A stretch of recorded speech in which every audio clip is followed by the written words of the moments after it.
하나님 말씀 같이 읽을 수 있도록 하겠습니다. 오늘은 마태복음에서 마가복음으로 마가복음 4장 10절부터 20절까지 있는 말씀입니다. 마가복음 4장 10절부터 20절까지 있는 말씀, 저와 여러분이 함께 말씀을 교독할 수 있도록 하겠습니다. 제가 10절, 여러분들이 11절 같이 읽어주시기 바랍니다. 예수께서 홀로 계실 때 함께한 사람들이 12 제자와 더불어 그 비유에 대하여 물으니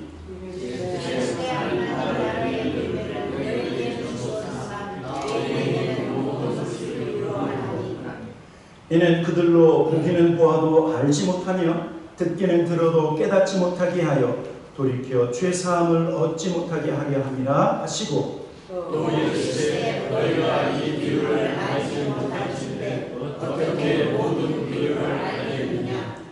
뿌리는 자는 말씀을 뿌리는 것이라. 말씀이 뒷자리에 뿌려졌다는 것은 이들이 하나님이니 곧 말씀을 들었을 때 사탄이 집시와서 그들에게 뿌려진 말씀을 빼앗는 것이요. 또 이와 같이 돌밭에 뿌려졌다는 것은 이들을 가리킴이니 곧 말씀을 들을 때 즉시 기쁨으로 받으나 그 속에 뿌리가 없어 장난하는 자나 말씀으로 인하여 한마디나 격하게 하는 때에는 또 넘어진 자요. 또 어떤 이는 가시떨기에 뿌려진 자니 이들은 말씀을 듣기는 하되 세상의 염려와 지존의 유혹과 기다린 지도와 말씀을 막아 실천하지 못하게 되는 자요. 20절 같이 읽겠습니다. 좋은 땅에 뿌려졌다는 것은 곧 말씀을 듣고 받아 30배나 60배나 100배의 결실을 하는 자인가. 아멘. 지난주에 우리는 예수님께서 말씀하신 씨 뿌리는 자의 비유를 통해서 저와 여러분의 각자의 마음밭이 어떠한가, 내 마음은 과연 길가와 같은 밭인가, 아니면 돌짝밭인가, 아니면 오늘 함께 말씀을 나눌 가시떨기와 같은 밭인가, 아니면 좋은 밭인가, 그것을 한번 자기 자신을 돌아보는 그런 시간이었었죠. 여러분, 그런데 예수님께서 이 씨 뿌리는 비유를 통해서 저와 여러분 각자의 마음밭이 어떠한가 이 정도만 알고 깨달으라 라고 한 것이 아니라, 실은요, 이 각자의 마음밭의 상태에 따라서 그 사람에게 하나님의 나라가 임하는가, 하나님의 나라가 임하지 않는가, 그것을 알게 하는 것이 여러분 이 말씀의 핵심이라고 하는 사실이에요. 저와 여러분 각자의 마음 상태에 따라서 하나님의 나라, 천국이죠, 천국. 하늘에 계신 우리 아버지여, 아버지의 이름이 높임을 받으시오며 나라가 임하옵시니다. 그 나라는 어떤 나라입니까? 하나님의 나라. 그 나라는 바로 천국이에요.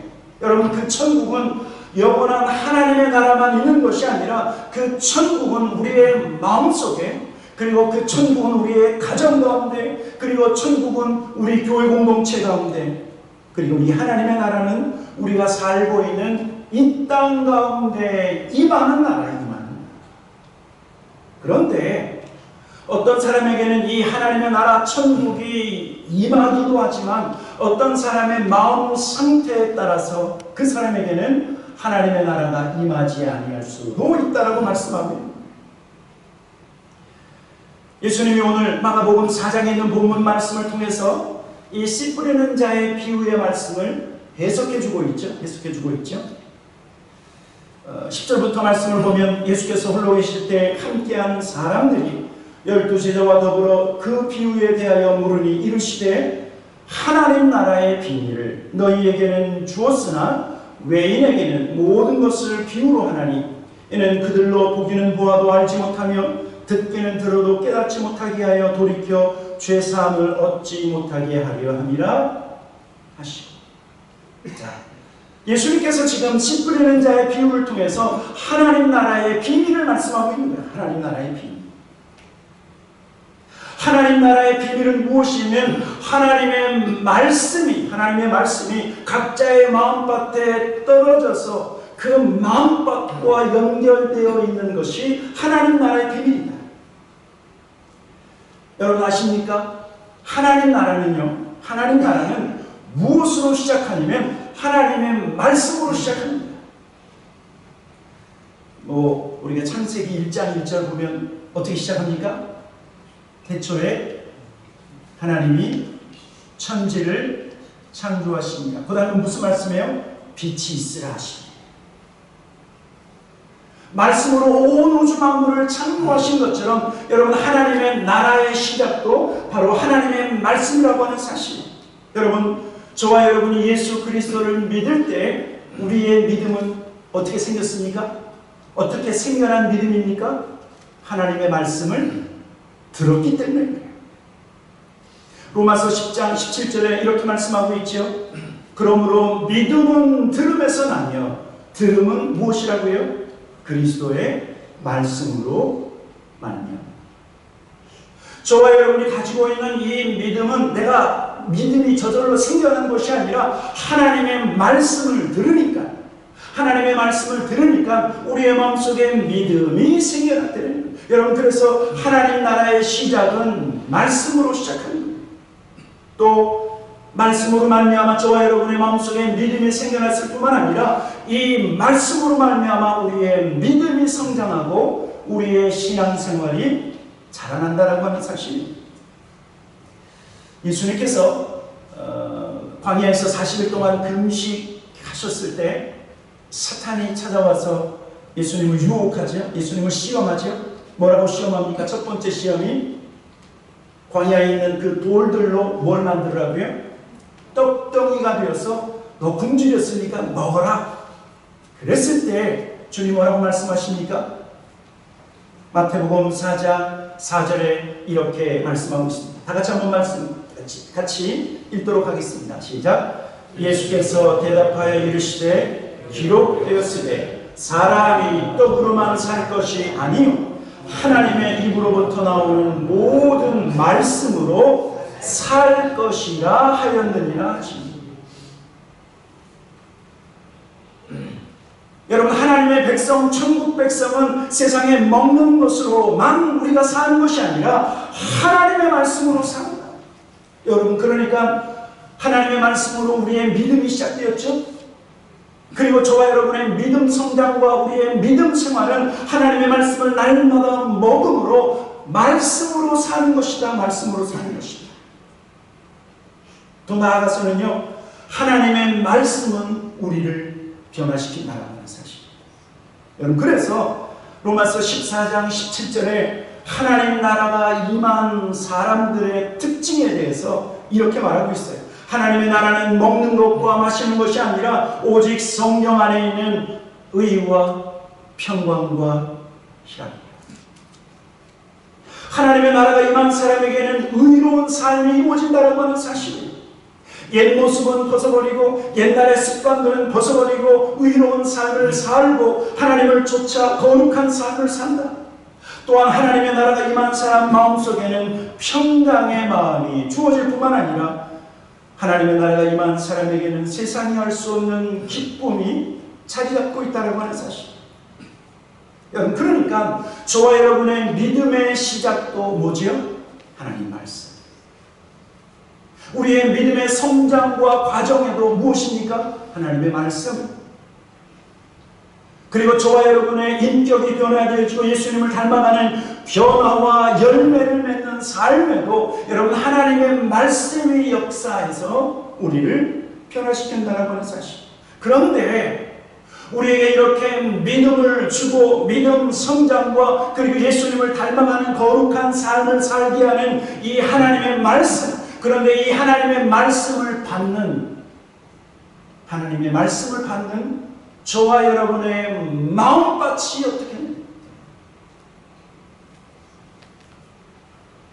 하나님 말씀을 받는 저와 여러분의 마음 상태가 엉망이라고 한다면 여러분 어떻게 믿음이 생겨나고 어떻게 믿음이 성장하고 어떻게 예수님을 닮아가고 어떻게 우리의 신앙생활의 열매를 맺냐는 거예요. 여러분 그래서 밭의 비유를 단지 그냥 당신은 어떤 밭이요, 그 정도만 깨닫는 것이 아니라 이 밭의 상태에 따라서 이것은 하나님 나라의 비밀이라고 말씀하고 있어요. 무엇보다도요, 이 밭의 상태가 하나님 나라와 연결되어 있는 것은 하나님 나라의 특징이 있는데, 그것은 무엇이냐면 하나님 나라는 하나님의 다스림을 받고 하나님의 통치를 받는 데입니다.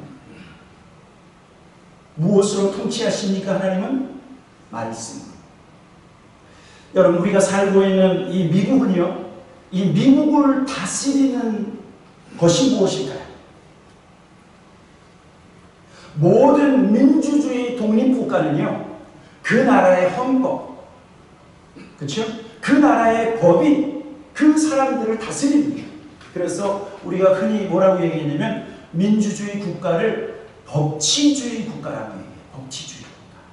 그래서 그 나라에 세워진 법은 대통령으로부터 모든 사람까지 동일하게 똑같이 적용되죠. 왜냐하면 법치 국가이기 때문에 법으로 그 국민들을 다스리고 법으로 판단하고 심판한다고 하는 사실. 마찬가지로 하나님 나라도 무엇으로 판단하고 무엇으로 다스리냐면 하나님의 말씀으로 다스리는 말씀. 하나님은 모든 것의 주권자가 되시고, 그리고 말씀이 통치하시는 그곳, 말씀의 다스림을 받는 그곳이 하나님의 나라, 하나님이 다스리는 땅이다. 그래서 시편에 이렇게 선포하고 있죠. 하나님의 다스리심에 대해서 시편 145편, 146편에서는 이렇게 말씀하고 있습니다. 주의 나라는 영원한 나라이니 주의 통치는 대대에 이르리로다. 시온아, 여호와는 영원히 다스리시고 내 하나님은 대대로 통치하시리로다. 할렐루야. 여러분, 하나님의 말씀이 저와 여러분의 마음을 다스리시고 통치하시는데 저와 여러분 마음을 지금 누가 다스리고 있습니까? 무엇이 나를 다스리고 통치하고 있는가? 만약에 하나님의 말씀이 저와 여러분의 마음을 다스리고 하나님의 말씀이 저와 여러분을 통치한다고 하면 그 사람 마음속에는 이미 무엇이 임한 거예요? 하나님의 나라가 임한 거예요.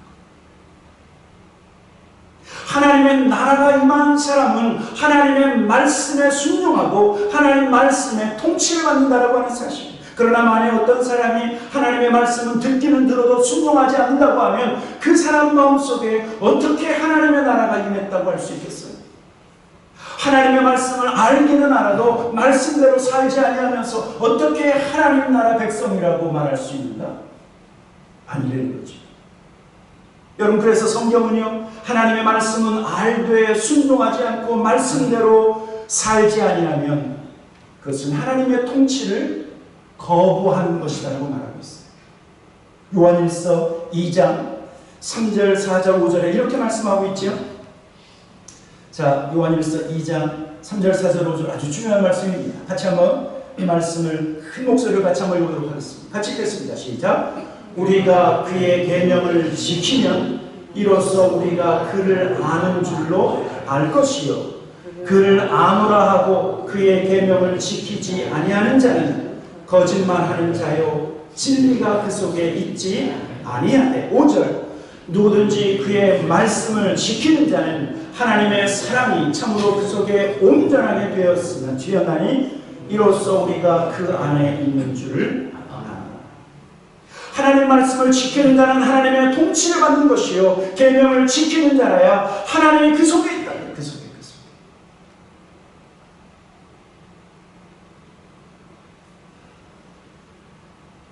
여러분, 그렇기 때문에 하나님 나라와 말씀, 그리고 그 말씀을 받아들이는 우리의 마음의 상태는 여러분 얼마나 중요한지 몰라요. 왜 이 말씀이 제 마음속에 더 와닿냐면, 한국에 있을 때부터 계속 이 말씀을 듣고 야, 우리의 신앙의 승패가 무엇에 달려있는가? 바로 자기 마음밭을 관리하는 것에 달려있구나. 여러분, 하나님 앞에 기도할 때마다 제 마음속에 시커먼 것이 얼마나 많이 있는지 깨달아요. 하나님, 내 속에 있는 이 악한 것을 꺼집어내 주십시오. 하나님, 내 안에 있는 이 뾰족한 것을 꺼집어내 주십시오. 여러분 얼마나 기도했는지 몰라요. 얼마나 부르짖었는지 몰라요. 그래도 아직 우리의 속에는 아직 온전하지 못한 것이 많이 있어요. 그래서 주님의 말씀이 떨어지고 주님의 말씀이 심겨지는 우리 각자의 마음밭의 상태가 중요하다. 우리가 지난주에 첫 번째 나누었던 것이 어떤 밭입니까? 길가와 같은 밭이지요. 그렇죠? 그것은 딱딱한 밭이에요. 딱딱한 밭은 어떤 밭일까? 하나님의 말씀이 떨어져도 그 속에 들어갈 수 없는 딱딱함. 그래서 그 말씀을 오히려 사탄 마귀에게 빼앗기는 사람이에요. 여러분, 고집이 우리의 마음을 딱딱하게 할 때가 있어요. 완고한 성품이 우리의 마음을 딱딱하게 할 때가 있어요. 그래서 하나님을 새롭게 경험하고 하나님의 말씀을 새롭게 알아도 자기의 생각을 바꾸지 않고 자기의 뜻을 굽히지 않는 사람, 어쩌면 길가와 같은 그런 밭일 수 있어요. 두 번째 밭은 돌밭과 같은 밭이지요. 오늘 마가복음에서도 이렇게 우리에게 설명해 주고 있는데 16절 17절에 보면 또 이와 같이 돌밭에 뿌려졌다는 것은 이들을 가리키니 이런 사람들을 가리킨다. 이런 사람의 마음이라는 거예요. 곧 말씀을 들을 때 즉시 기쁨으로 받으나 그 속에 뿌리가 없어 잠시 견디다가 말씀으로 인해서 환난이나 박해가 일어나는 때에는 곧 넘어지는 자예요. 우리가 예수님께서 우리에게 주신 새로운 계명이 무엇입니까? 새 계명? 서로 사랑하라. 그 말씀을 들을 때는 얼마나 은혜가 되는지 몰라요. 그래, 주님이 마지막 사랑하는 제자들에게 명령하신 것이 주님이 제자들의 발을 씻겨주시고 그리고 내가 너희를 사랑한 것 같이 너희도 서로 사랑하라. 여러분 얼마나 큰 은혜의 말씀이에요. 그런데 말씀을 들을 때는 은혜스러운데 바깥에 나가서 내가 돈 꽂았는데 돈 안 갚은 사람을 갑자기 딱 보니까 갑자기 속에서 우라통이 치며, 그래서 서로 사랑하라는 것은 그 말씀은 온 다 잊어버리고 그리고 뭐 하기 시작해요? 미워하기 시작해요. 여러분, 사랑할 만한 사람을 사랑하는 것이 아니라 사랑할 수 없는 사람을 서로 사랑하라고 말씀하셨는데, 말씀은 아는데 막상 그 사람 만나면 사랑하지 못하면 어떤 마음을 가지고 있다고요? 돌덩어리가 묻혀있는 돌짝밭의 마음이에요. 하나님께서 삼위일체 되신 하나님, 서로 사랑하고 서로 하나 되라 라고 하는 말씀은 들었는데 누구하고 투닥투닥 싸우고 그리고 다투고 시기하고 하나 되지 못하고 있다고 하면 바로 그 마음이 어떤 마음이에요? 돌덩어리가 있는 돌짝밭이라고 말합니다. 그리고 오늘 세 번째 밭입니다. 세 번째 밭은 어떤 밭입니까? 가시떨기 밭이라고 말하고 있어요. 우리 오늘 본문 다시 한번 읽어보도록 하겠습니다. 마가복음 4장 18절, 19절 다시 한번 읽어보도록 하겠습니다. 18절, 19절 시작. 또 어떤 이는 가시떨기에 뿌려진 자니 이들은 말씀을 듣기는 하되 세상의 염려와 재물의 유혹과 기타 욕심이 들어와 말씀을 막아 결실하지 못하게 되는 자예요. 여러분, 가시떨기 밭의 특징이 무엇이냐면 하나님 말씀의 씨앗이 그 사람 마음에 떨어졌는데, 그런데 그 사람 마음속에 말씀도 떨어졌지만 그 사람 마음속에 더 왕성히 자라고 있는 것이 무엇이냐면 가시떨기라는 거예요. 그 마음속에 가시떨기가 왕성하게 자라나니까 말씀이 떨어져도 그 가시떨기가 그것을 막아버린다고 해요.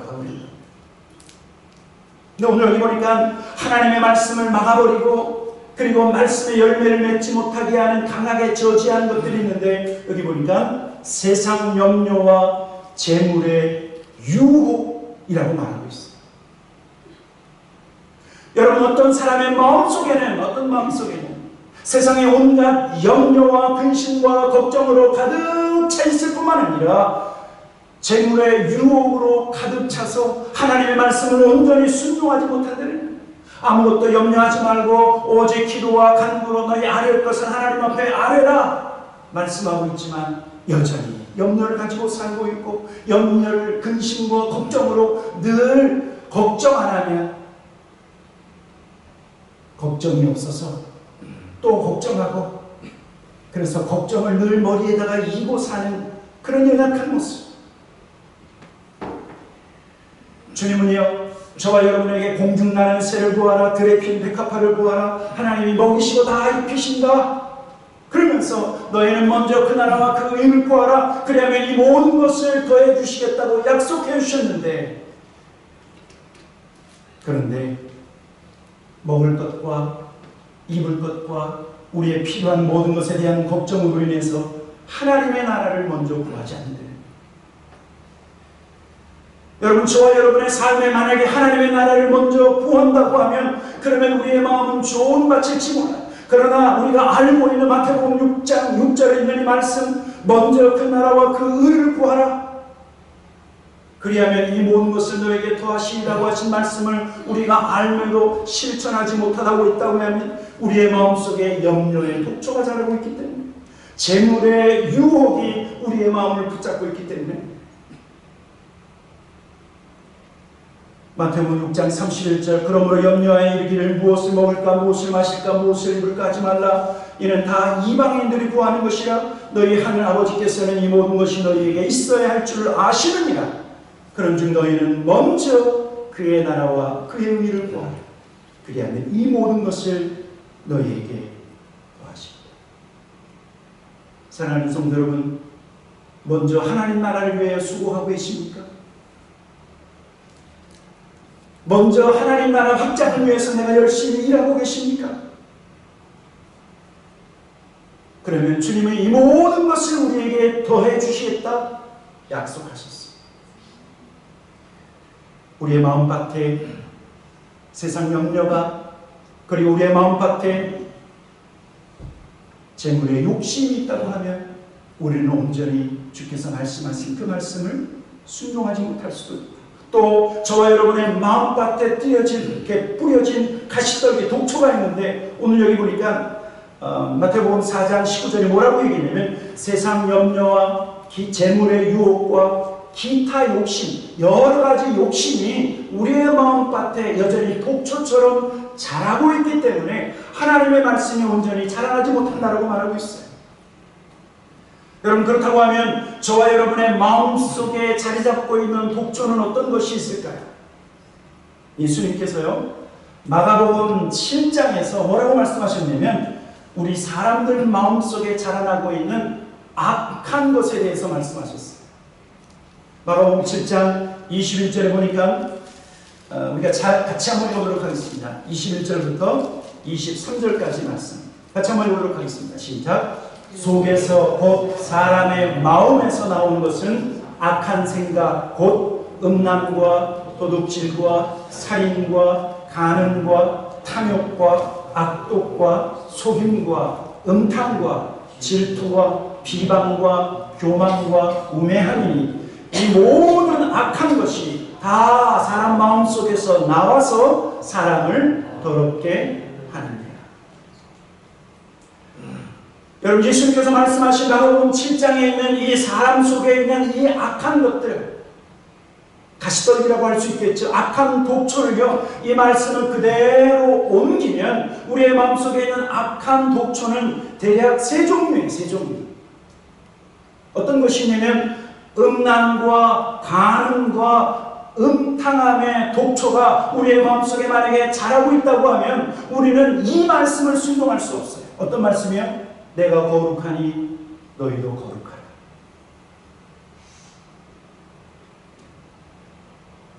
내가 거룩하니 너희도 거룩하라고 하신 이 하나님의 말씀을 우리가 온전히 순종하지 못한다고 하면 우리의 마음속에 음란과 간음과 음탕함의 독초가 이 하나님의 말씀을 가로막아서 열매 맺지 못하게 하신다라고 말하고, 또 마음속에 교만과 악독과 비방함이 자리 잡고 있으면 그 사람은 어쩌면 예수님처럼 겸손한 마음을 가질 수가 없어요.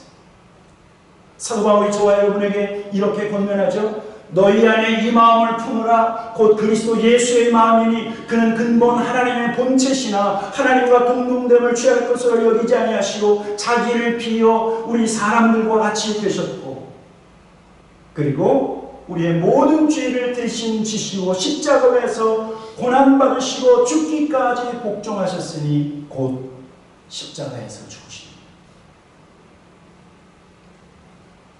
너희 안에 이 마음을 품으라고 하는 것은 예수 그리스도의 겸손의 마음이에요. 겸손의 마음. 그는 하나님이셨는데 우리와 같이 되셨고 우리보다 우리의 모든 죄를 대신 지시고 저 음부의 고통을 당하셨습니다. 그런데 저와 여러분의 마음속에 교만의 독초가 자라고 있다고 하면 악독과 비방하는 것도 교만한 마음 때문에 그렇죠. 그것이 자리 잡고 있다고 하면 어떻게 예수 그리스도의 겸손한 마음을 우리가 가질 수 있나요? 또 미움과 시기와 질투의 독초가 자라고 있는데 어떻게 사랑하고 어떻게 용납하고 어떻게 그 사람을 이해할 수 있겠나요?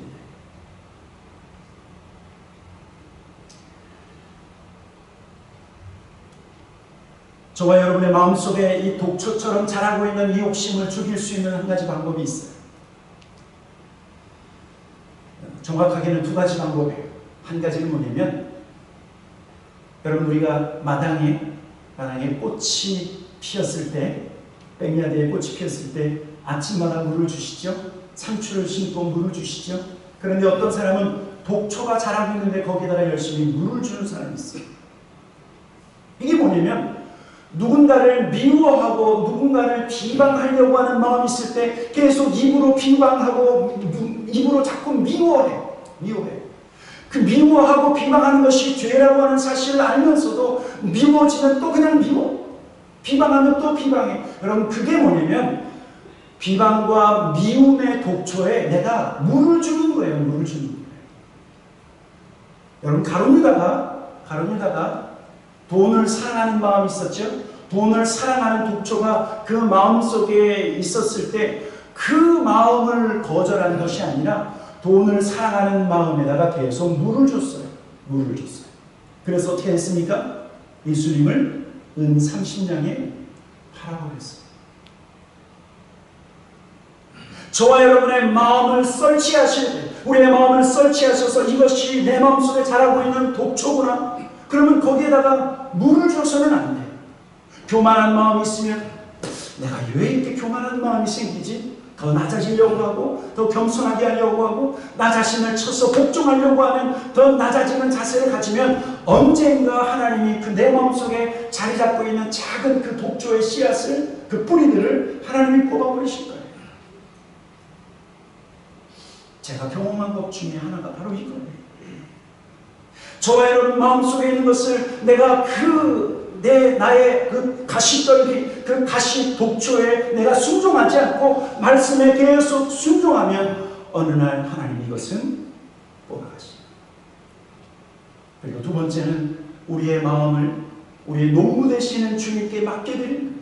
여러분 어떤 때는 내 마음인데 내 마음을 나도 잘 모를 뿐만 아니라 내 마음을 내가 어떻게 할 수 없을 때가 있어요. 아니 정확하게 얘기하면 내 마음을 나도 내 마음을 관리하지 못할 때 농부 되신 주님께 내 마음을 맡기는 기도하면서 우리의 마음을 열고 기도하면서 우리의 마음밭을 주님 앞에 내어드리며 주님 내 마음을 기억해 주십시오. 딱딱한 내 마음을 기억해 주시고 내 마음속에 숨어있는 돌덩어리들 주님께 해주시고 그리고 독초처럼 자라고 있는 내 마음속에 있는 가시들 그래서 이것 때문에 나도 힘들고 또 다른 사람도 힘들게 하는 이 독초들을 주님께 해주십시오. 우리 농부 되신 주님께 내 마음을 오픈하는 거예요.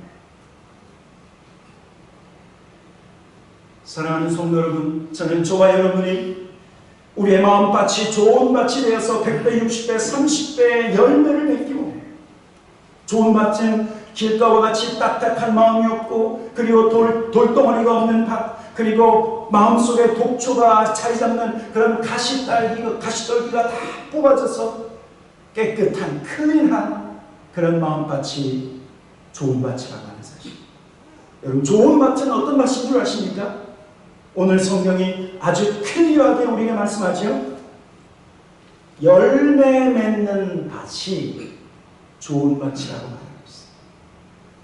하나님의 말씀을 듣고 그 말씀에 순종하는 밭이 좋은 밭이라고 말하고 있어요.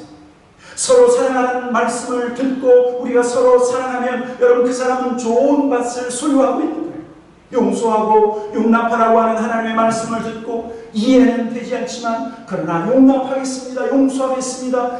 결단하고 그 사람 마음속에 미워하는 감정을 다 없애버리고 주님 앞에 용서하고 용납하기로 결심하는 순종하는 그러한 사람이 바로 좋은 밭이라고 말씀하고 있습니다.